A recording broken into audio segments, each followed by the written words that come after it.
ಸನ್ಮಾನ್ಯರೇ, ಇದು ಇಲ್ಫರ್ಡ್, ನಮ್ಮ ಮಗಳ ಮನೆ ಇದ್ದ ಪ್ರದೇಶ. ಇಲ್ಲಿಂದ ನಾವು ವ್ಯಾಲೆಂಟೈನ್ಸ್ ಪಾರ್ಕ್ಗೆ ಹೊರಡಲು ಅಣಿಯಾದೆವು. ಇದು ಕ್ಯಾನ್ಬ್ರೂಕ್ ರಸ್ತೆಯ ಪಕ್ಕದ ರಸ್ತೆ.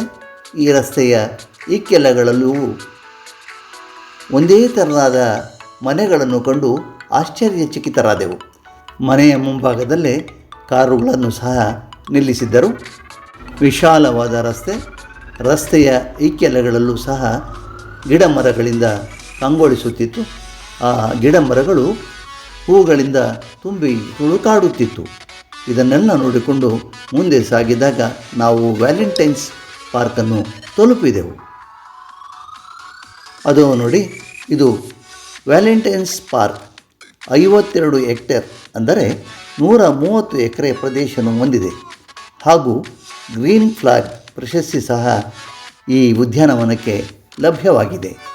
ಲಂಡನ್ ಬರೋ ಆಫ್ ರೆಡ್ ಬ್ರಿಡ್ಜ್ನಲ್ಲಿ ಅತಿ ದೊಡ್ಡದಾದ ಉದ್ಯಾನವನವೆಂದು ಪ್ರಖ್ಯಾತಿ ಹೊಂದಿದೆ.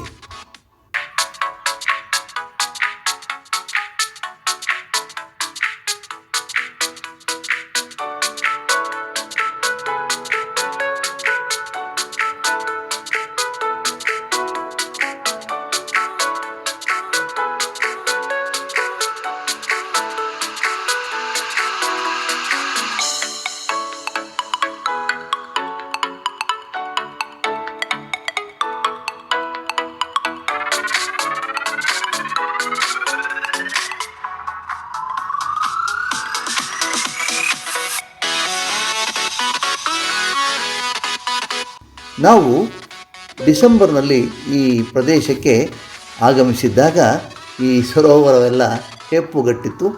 ಅದರ ಮೇಲೆ ಪಕ್ಷಿಗಳೆಲ್ಲ ಓಡಾಡುತ್ತಿದ್ದಂಥ ದೃಶ್ಯ ನಾವು ಕಂಡಿದ್ದೆವು. ಈಗ ಈ ಸರೋವರವನ್ನು ಕಂಡು ಆಶ್ಚರ್ಯಚಕಿತವಾದೆವು.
ಅಳಿಲು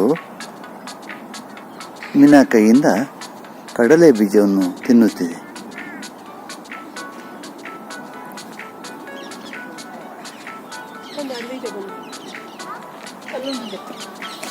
ಅನ್ನಿಸ್ತಾ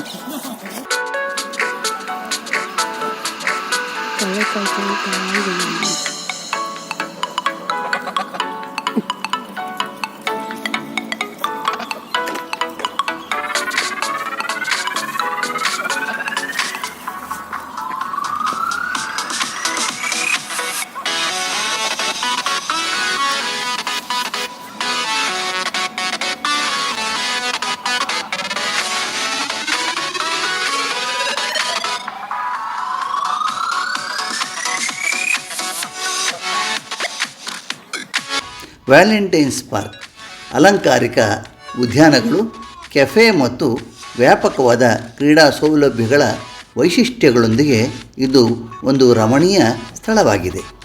ಟೆನ್ನಿಸ್ ಕೋರ್ಟ್ಗಳು, ಫುಟ್ಬಾಲ್ ಪಿಚ್ಗಳು, ಬ್ಯಾಸ್ಕೆಟ್ಬಾಲ್ ಕೋರ್ಟ್ ಮತ್ತು ಹೊರಾಂಗಣದ ಜಿಮ್ ಉಪಕರಣಗಳನ್ನು ಸಹ ಒಳಗೊಂಡಿದೆ.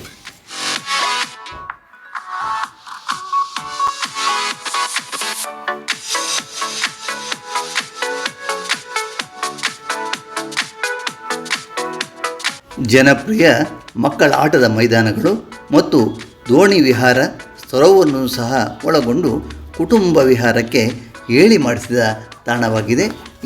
ಇಲ್ಲಿ ಮಕ್ಕಳ ಮನರಂಜನೆಗೆ ಬೇಕಾದಂಥ ಎಲ್ಲ ಆಟಿಕೆಗಳು ಸಹ ಒಳಗೊಂಡಂಥ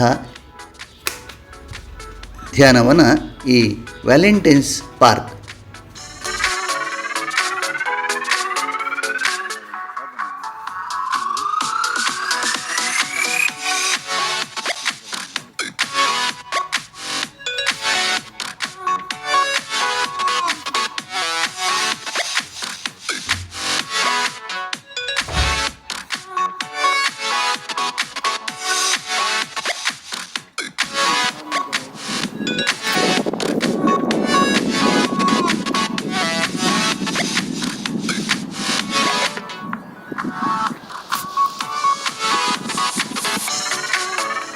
ನಾವು ಈ ವ್ಯಾಲೆಂಟೈನ್ ಪಾರ್ಕಿಗೆ ಡಿಸೆಂಬರಲ್ಲಿ ಭೇಟಿ ಇದ್ದಾಗ ಎತ್ತ ನೋಡಿದರೂ ಮಂಜು ಕವಿದ ವಾತಾವರಣ.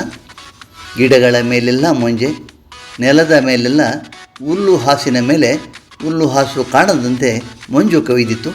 ಈಗ ಎತ್ತ ನೋಡಿದರೂ ಹಚ್ಚ ಹಸಿರಿಂದ ಕಂಗೊಳಿಸುತ್ತಿದೆ.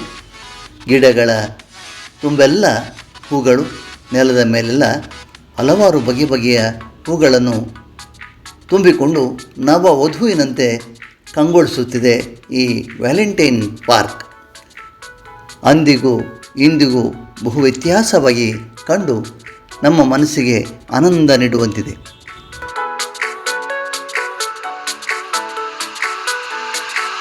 ಈ ಪಾರ್ಕಿನ ವೈಶಿಷ್ಟ್ಯವೇನೆಂದರೆ, ಯಾರಾದರೂ ಅವರ ಪ್ರೀತಿ ಪಾತ್ರರ ಹೆಸರಲ್ಲಿ ಒಂದು ಗಿಡವನ್ನು ನೆಟ್ಟಿರುತ್ತಾರೆ. ಅಲ್ಲಿ ಪ್ರತಿ ವರ್ಷ ಅಲ್ಲಿಗೆ ಭೇಟಿ ನೀಡಿ ಅವರನ್ನು ನೆನಪಿಸಿಕೊಳ್ಳುತ್ತಾರೆ. ಹಾಗೂ ಇಲ್ಲಿರುವ ಆಸನಗಳಿಗೂ ಅಷ್ಟೇ, ಪ್ರತಿಯೊಬ್ಬರು ಅವರವರ ಪ್ರೀತಿ ಪಾತ್ರದವರ ಹೆಸರಿನಲ್ಲಿ ಆಸನಗಳನ್ನು ಸಹ ವ್ಯವಸ್ಥೆ ಮಾಡಿರುತ್ತಾರೆ. ಪ್ರತಿ ವರ್ಷವೂ ಅವರನ್ನು ನೆನಪಿಗಾಗಿ ಇಲ್ಲಿ ಬಂದು ಕಾಲ ಕಳೆದು ಹೊರಡುವ ಪದ್ಧತಿ ಇದೆ. ಇದು ನಮ್ಮನ್ನು ಬಹುವಾಗಿ ಆಕರ್ಷಿಸಿದಂಥ ವ್ಯವಸ್ಥೆ.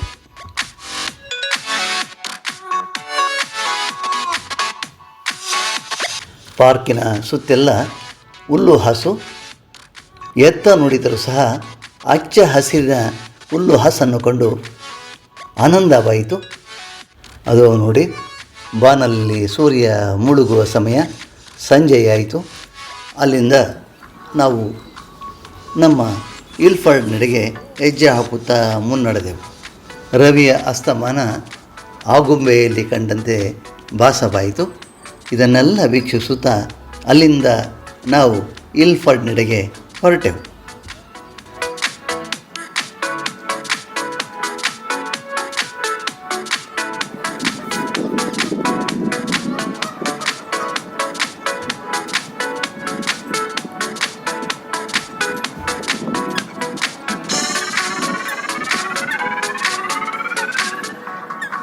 ವ್ಯಾಲೆಂಟೈನ್ಸ್ ಪಾರ್ಕಿನ ಸವಿಯನ್ನು ಅನುಭವಿಸುತ್ತಾ ಸುತ್ತಮುತ್ತ ಪ್ರಕೃತಿಯನ್ನು ವೀಕ್ಷಿಸುತ್ತಾ ನಾವು ಇಲ್ಫರ್ಡ್ ನೆಡೆಗೆ ಸಾಗಿದೆವು.